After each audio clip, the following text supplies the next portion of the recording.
बहुत समय पहले की बात है। एक गांव में एक बूढ़ा रहता था। वह हमेशा छोटे बड़े बच्चों को कोई कहानी सुनाता रहता था। उसका यही पेशा बन गया था, क्योंकि उसे कहानी सुनाने की कला अच्छी तरह आती थी। इसी प्रकार उसकी मज़ेदार कहानियाँ सुनने के बाद गांव के बच्चे उसे कुछ न कुछ उपहार दिया करते थे।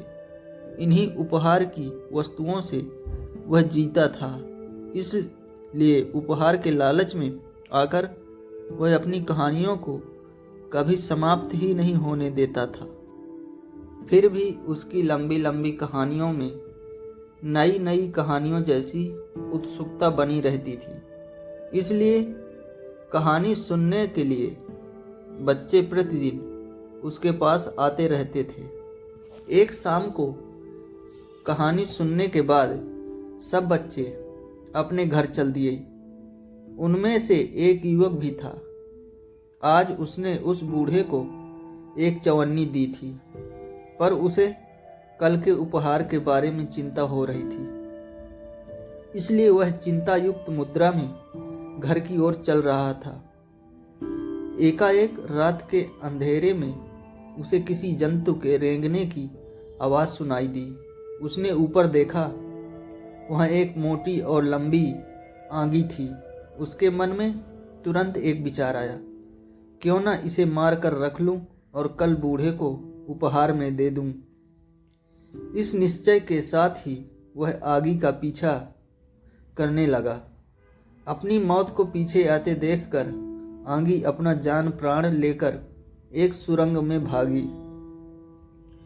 युवक था बहादुर। उसने भी सुरंग में प्रवेश किया और जमीन के अंदर उसका पीछा करता रहा। कुछ दूर तक आंगी के पीछे दौड़ने के बाद उसे सूखे हुए पत्तों का एक ढेर दिखाई दिया। उसे हटाने पर एक मोटा पाइप मिला, जिसके भीतर से होकर वह छोटे बड़े पत्थरों के एक ढेर पर जा गिरा। वहां पर बहुत से फटे पुराने कपड़ों के चीथड़े पड़े थे। उन्हें हटाने के बाद युवक ने अपने को एक साफ सुथरे कमरे में पाया। उस कमरे में एक कोने में एक बौना बैठा था, परंतु वहां आंगी का नामो निशान भी नहीं था। इससे युवक को बहुत गुस्सा आ गया। उसने क्रोध भरी आवाज में बूढ़े को डराया। उसने उससे पूछा, वह आंगी कहाँ है? बताओ, नहीं तो मैं तुम्हें जान से मार डालूंगा। बूढ़ा बहुत भयभीत हो गया था।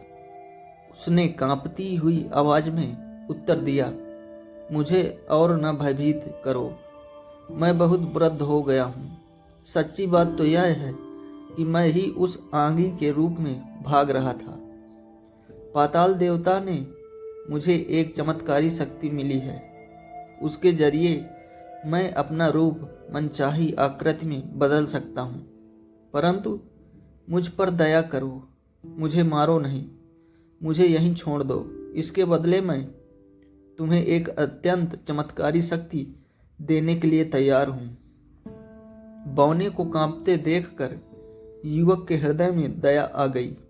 इसलिए उसने बूढ़े से कहा, तेरे बौनेपन पर मुझे तरस आता है, परंतु तुम मुझे वह चमत्कारी शक्ति दो जिसकी सहायता से मैं हमेशा बलवान रहूं, जिससे मौत भी मेरे पास फटक न सके। बौना बोला, ऐसा ही होगा, तुम मेरे पैरों का स्पर्श करो। युवक ने तुरंत झुककर उसके पैर छू दिए। तब बौने ने तुरंत अपने दोनों हाथों को ऊपर उठाकर उसे आशीर्वाद देते हुए कहा, आज से तुझे वह चमत्कारी शक्ति मिले जो आज तक किसी भी मानव को नहीं मिली। तुम्हें ही नहीं, तुम्हारे गांव के सभी लोगों को यह वरदान देता हूँ कि आज से तुम जलते हुए आग के अंगारों पर नंगे पांव चल सकोगे। इतना कहकर लाकर बौना एकाएक गायब हो गया। युवक ने अपने शरीर में एक अलौकिक शक्ति को महसूस किया। फिर वह जिस रास्ते से यहाँ तक आया था उसी रास्ते से बाहर निकल गया। घर पहुंचकर उसने सब लोगों को यह खुशखबरी सुनाई। गांव के सभी लोगों ने दिव्य शक्ति को आजमाना चाहा। दूसरे दिन गांव के बाहर एक विशाल लंबा चौड़ा गड्ढा खोदा गया। उसमें दिन भर लकड़ियों को जलाया गया। शाम को जब वह गड्ढा आग के मोटे मोटे और लाल लाल अंगारों से भर गया, तब गांव के सब लोग बारी बारी से उसमें उतर उतर कर चलने लगे। आश्चर्य, किसी के पांव रत्ती भर भी नहीं चले। उस दिन से फिजी द्वीप समूह में स्थित बेका नाम के टापू के समस्त आदिवासियों को आग के अंगारों पर चलने का यह अद्भुत चमत्कारी वरदान मिल गया है। इस द्वीप के आदिवासी आज भी आग के अंगारों पर चलने का महोत्सव का आयोजन प्रतिवर्ष करते हैं और बौने को श्रद्धांजलि अर्पित करते हैं। दोस्तों, कहानी कैसी लगी है कमेंट में जरूर